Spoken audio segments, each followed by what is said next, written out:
وَلَقَدْ يَسَّرْنَا الْقُرْآنَ لِلذِّكْرِ فَهَلْ مِن مُّدَّكِرٍ۔ اور اساں سن قرآن سمجھنے واسطے آسان کر چھوڑے تے کوئی ہے جڑا سوچے سمجھے۔ وَلَقَدْ يَسَّرْنَا الْقُرْآنَ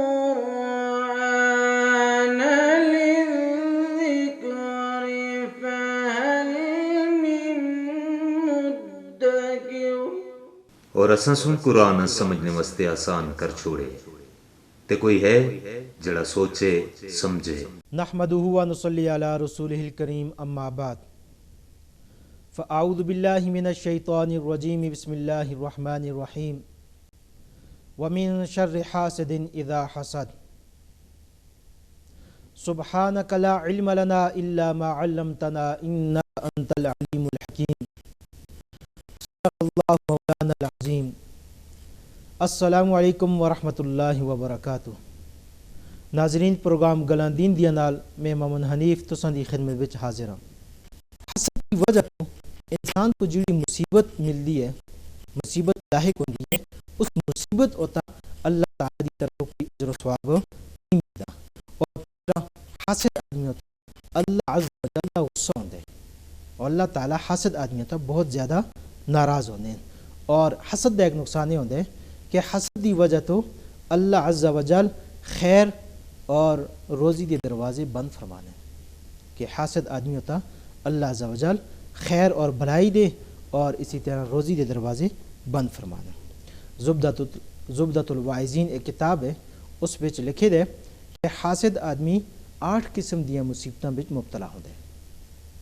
نمبر 1 کہ حسد دی وجہ تو حاسد آدمی دی ساری عبادات ضائع ہو جلتی ہیں، جس طرح میں پہلے بھی حدیث بیان کی ہے کہ الحسد یأکل الحسنات کما تأکل النار الحطب، کہ حسد انسان دی نیکیاں کو اس طرح کھا جلتا ہے کہ جس طرح آگ سکی ہوئی لکڑی کو جلا چھوڑتی ہے۔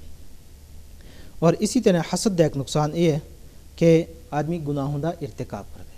حسد دی وجہ تو انسان دوسری دی غیبت بھی کر دے، چغل خوری بھی کر دے، اور اسی طرح حسد دی بنا تا آدمی گالم گلوچ بھی کر دے، بدگمانی بھی کر دے، تہمت بھی لاندے۔ تو یہ حسد ایک ایسی بیماری ہے، یہ الامراض ہے۔ اس حسد دی وجہ تو انسان اور بہت زیادہ بیماریاں میں مبتلا ہوندے۔ اسی طرح حسد کا ایک نقصان یہ بھی لکھے کہ قیامت کے دن انسان حاسد آدمی شفاعت پیغمبری تو محروم ہو سی۔ کتنی بڑے افسوس کی گل ہے کہ آدمی قیامت کے دن نبی کریم صلی اللہ علیہ وسلم دی شفاعت تو محروم ہوئے، اور وہ دیڑا انسان واسطے بڑا مشکل ہو سی، اور اس دن جن لوگوں کو نبی کریم صلی اللہ علیہ وسلم دی شفاعت حاصل ہو سی وہ لوگ بڑے خوش قسمت ہو سی۔ اور فرمایا کہ حسد دی بنا تا اہل علم حسد دی بنا ہوتا، اور تاجر خیانت دی وجہ تو، اور ذمہ دار تکبر دی وجہ تو جہنم بچ داخل کیتے جل سے۔ اور حسد کا ایک نقصان یہ بھی لکھے کہ جس طرح اللہ تبارک و تعالیٰ سن شیطان دے شر کو بچنے واسطے پناہ منگنا دا حکم دیتے، اسی طرح حسد دے شر کو پناہ منگنا دا حکم دیتے۔ وَمِن شَرِّ حَاسِدٍ اِذَا حَسَد۔ اسی طرح حسد کا ایک نقصان یہ بھی ہوتا ہے کہ بغیر کسی فائدے دے بلا فائدہ انسان غم اور رنج بچ مبتلا رہندے۔ اور حسد کا ایک نقصان علماء سنے لکھے کہ حسد دی بنا ہوتا انسان دا دل اندھا ہو جلدے، اور اس کو پھر اچھائی اور برائی بے تمیز باقی نہیں رہندی۔ اسی طرح حاسد آدمی کسی قوم دا سردار نہیں بن سکتا۔ جڑا آدمی حسد کرنا والا ہوئے، حدیث شریف وچ بیان ہے کہ الحسود لا یسود، کہ حاسد آدمی کسی قوم دا سردار نہیں بناتا، اور فرمایا کہ حاسد آدمی دشمن ہوتا فتح بھی نہیں پا سکتا۔ یہ تو حسد دے نقصانات میں تسنے سامنے بیان کیتے ہیں۔ اس تو علاوہ جن لوگوں حسد نہیں کیتا، حسد نہ کرنے دی وجہ تو اللہ تبارک و تعالیٰ سن انہوں کو انہوں تو بڑا اپنا خصوصی فضل و کرم والا معاملہ فرمایا۔ حضرت موسیٰ علیہ السلام کے متعلق واقعہ لکھے دے کتاباں وچ کہ حضرت موسیٰ علیہ السلام سن خواب وچ دیکھا کہ قیامت تا دیہڑے اور ایک آدمی ہے اس کو عرش تے سائے تلا جگہ نصیب ہوئی۔ حضرت موسیٰ علیہ السلام بڑے حیران ہوئے کہ اس آدمی دا او کیڑا عمل اسا کہ جس دی وجہ تو اللہ تبارک و تعالیٰ سن اپنے عرش تے سائے تلا اس کو جگہ نصیب فرمائی۔ ناظرین، قیامت تے دیہڑے سورج انسان دے سر ہوتا اسی اور ہر آدمی اپنے گناہ میں ڈوبے دو سی، بڑا مشکل دن ہو سی اور ہر آدمی اپنی اپنی نفسا نفسی دا عالم ہو سی، اپنی پریشانیاں اپنے گناہ میں ڈوبے دو سی۔ اس دیہڑے جس آدمی کو اللہ عز و جل دے عرش تے سائے تلا جگہ نصیب ہو جائے، ایک بہت بڑی اللہ تعالیٰ دی نعمت ہے اور بہت بڑا فضل ہے۔ اللہ تعالیٰ سارے کو بھی قیامت دیہڑے اپنے عرش تے سائے تلا جگہ نصیب فرمائے۔ تو حضرت موسیٰ علیہ السلام سن اپنے ایک امتی کو دیکھا کہ او قیامت تا دن ہے اور عرش تے سائے تلا اس کو اللہ تعالیٰ جگہ نصیب فرمائی ہے۔ حضرت موسیٰ علیہ السلام سن پوچھا کہ ایک کیڑا عمل کر دے، اس طرح کیڑا عمل ہے کہ جس کی وجہ تو اس کو اے اللہ تعالیٰ دی نعمت نصیب ہوئی ہے۔ تو جواب بچ وحی دے ذریعے حضرت موسیٰ علیہ السلام کو دسیا گیا کہ اے آدمی ترے کم نہ کردہ سا جس کی وجہ تو اللہ تعالیٰ سن اس کو اے نعمت عطا کیتی ہے۔ نمبر 1، اے والدین دا نافرمان نہ سا، والدین دی نافرمانی نہ کردا سا، اور دوسرا اس آدمی سن کسی دی چغل خوری نہ کیتی سی، اور تیسرا یہ حاسد نہ سا، کسی نال حسد نہ کردا سا۔ تو ان طرح کماں دی وجہ تو اللہ تبارک و تعالیٰ سن اس آدمی کو اپنے عرش تے سائے تلا جگہ نصیب فرمائی۔ حدیث مبارکہ وچ ایک واقعہ لکھے دے، ایک صحابی نبی کریم صلی اللہ علیہ وسلم دی خدمت وچ حاضر ہویا اور صحابی سے فرمایا، یا رسول اللہ، آج میں بڑا عجیب و غریب واقعہ دیکھا کہ فلاں قبیلے دے فلاں شخص کا انتقال ہویا اور اساں اس صحابی دا جس وقت جنازہ اٹھایا اپنے کندھیاں ہوتا، اس کی میت اٹھائی ہے کندھیاں ہوتا، تو اس کی میت استے کندھیاں تو الگ ہو کے خود بخود چلنا شروع ہو گئی۔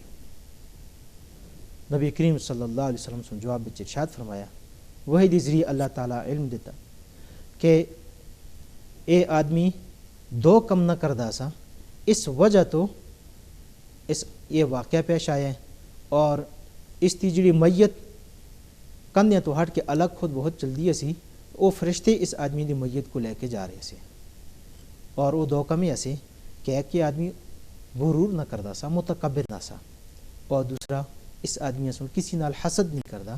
ان دو عملوں دی وجہ تو اللہ تعالیٰ سے اس شخص کو یہ اعزاز نصیب فرمائے کہ فرشتے اس کی میت کو اٹھا کے لے جا رہے سے۔ حضرت عیسیٰ علیہ السلام دے ساتھیوں میں جو ایک ساتھی دا انتقال ہو گیا، اللہ عز و جل سے فرشتوں کو حکم دیتا کہ اس کی روح دا استقبال کرو۔ حضرت عیسیٰ علیہ السلام کو بڑا تعجب ہوا کہ اس آدمی دا کیڑا عمل ایسا کہ جس کی وجہ تو اللہ تبارک و تعالیٰ سے اس شخص کو یہ مقام اور مرتبہ نصیب فرمائے کہ اللہ تعالیٰ سے حکم دیتے کہ فرشتے اس آدمی دی روح دا استقبال کریں۔ جواب ملیا کہ یہ 5 کماں دی وجہ تو اس آدمی کو اللہ تعالیٰ سے اعزاز نصیب فرمایا۔ ایک تو کہ یہ آدمی کسی نال کینہ نہ رکھتا سا، دوسرا سخی سا، اور تیسرا اس سے کسی دی غیبت نہیں کی تھی، اور چوتھا اس پہ طمع اور لالچ نہ سی، اور پانچواں یہ آدمی حاسد نہ سا، کسی نال حسد نہ کردا سا۔ تو ان 5 کماں دی وجہ تو اللہ تبارک و تعالیٰ سے اس بندے کو یہ اعزاز نصیب فرمائے کہ فرشتیاں کو حکم دیتے ہیں کہ اس کی روح دا استقبال کرو۔ حضرت عیسیٰ علیہ السلام سے شیطان کو دیکھا، شیطان 4 گدھیوں تا کوئی سامان تجارت تا سامان لدے دا جلدا سا۔ حضرت عیسیٰ علیہ السلام سے ابلیس کو شیطان کو پوچھا، انہاں گدھیوں تا کے سامان کے ہے؟ ابلیس نے جواب دیتا کہ مال تجارت۔ پوچھا کہ خریدار کون ہو سن اور کی چیز ریڈی دی ہے؟ شیطان سے جواب دیتے ایک ہی گدھے ہوتا خیانت۔ پوچھا اس کے خریدار کون؟ ابلیس نوں جواب دیتا کہ خیانت تے خریدار تاجر ہیں. اور دوسرا گد ہے اس ہوتا جڑا سامان لدے دے اس ہوتا مکر اور فریب ہے. پوچھا اس کے خریدار کون؟ شیطان جواب دیتا کہ مکر اور فریب دی خریدار عورتیں. اور تیسرے ہوتا ظلم ہے، اس کے خریدار حکمران. اور چوتھے ہوتا حسد لدے دے اور اس کے خریدار اہل علم یعنی علماء. ناظرین، آسمان بچ سب تو پہلا حسد شیطان اور ابلیس کیتے، اور زمین ہوتا سب تو پہلا حسد قابل کیتے. انہاں دونوں دا حشر سب دے سامنے واضح ہے، اور اللہ تعالیٰ سوں انہاں دونوں کو اس دنیا بچ بھی مردود کیتے اور آخرت بچ بھی بہت سخت عذاب بچ مبتلا ہو سن. ناظرین، حسد دی بنیادی وجہ تکبر ہے کہ انسان جس وقت تکبر کر دے اس کے اندر حسد دی بیماری پیدا ہوتی ہے. تکبر دا معنی یہ ہے کہ آدمی اپنے آپ کو دوسروں کو اچھا اور بہتر سمجھے اور دوسروں کو کم تر سمجھے، یہ تکبر ہے. تو حسد دی بیماری پیدا ہونے دی بنیادی وجہ تکبر ہے. اور اسی طرح حسد دی بیماری پیدا ہونے دی ایک دوسری وجہ عداوت اور دشمنی ہے. جس وقت انسان کسی نال دشمنی کر دے، اپنے دشمن دے خلاف اس کے دل وچ حسد پیدا ہوتا ہے کہ دشمن کو اللہ تعالیٰ کوئی نعمت دیتی دی ہے، کوئی اچھی خوبی ہے اس وچ، یا اس کو کول مال و دولت ہے، تے دشمنی دی بنا ہوتا انسان دے دل وچ یہ ارادہ پیدا ہوتا ہے، یہ خیال پیدا ہوتا ہے کہ کسی طرح میرے دشمن کو یہ اچھی چیز باقی نہ رہے، اللہ تعالیٰ دی فلاں نعمت اس کو چھن جلے. اور اسی طرح حسد دی بیماری پیدا ہونے دی ایک اور بنیادی وجہ حب جا اور حب مال ہے کہ انسان دے دل وچ عہدے دی تمنا اور لوگاں وچ نمایاں ہو کر کے رہنا دی جڑی انسان دے اندر ایک تمنا اور خواہش پیدا ہوتی ہے، یہ بھی ایک حسد دی بنیادی سبب ہے. اور اسی طرح مال دی محبت. ناظرین، ایک کسب دنیا اور ایک حب دنیا. کسب دنیا دا مطلب یہ ہے کہ انسان روزی کمان دے ذرائع اختیار کرے، محنت مزدوری کرے. شریعت سوں کسب دنیا کو منع نہیں کیتا، بلکہ کسب دنیا دا حکم دیتے. فرمایا کہ الکاسب حبیب اللہ، محنتی آدمی اللہ کا دوست ہے. لیکن جس چیز در شریعت سوں منع فرمایا وہ ہے حب دنیا، کہ انسان اپنے دل میں دنیا دی محبت بسا چھوڑے. اس چیز تو شریعت سوں منع فرمایا. تے حسد دے بیماری پیدا ہونے دی میں اسباب بیان کیتے ہیں. ایک وجہ تکبر، دوسرا عداوت اور دشمنی، اور تیسرا حب مال اور حب جاہ ہے. اس کا علاج یہ ہے کہ جڑا آدمی حاسد ہوئے تو سنال حسد کردہ ہوئے، اس کا بہترین طریقہ اور علاج علماء سنی لکھے کہ حاسد آدمی نال بڑی توازو نال آدمی پیش آوے، عاجزی نال پیش آوے، اور حاسد دی تعریف کرے، اس کی اچھی صفات بیان کرے، اس کی تعریف کرے. اس کی وجہ تو جس وقت اس تے حاسد آدمی دے دلا بھی اس کی محبت پیدا ہو سی تے وہ تو سنال حسد نہ کر سی. اللہ رب العزت کو دعا ہے کہ اللہ تعالیٰ اساں سارے کو حسد دی بیماری تو بچاوے. وما علینا الا البلاغ. ناظرین، اسی نال آج دے پروگرام دا وقت ختم ہوئے. اللہ حافظ.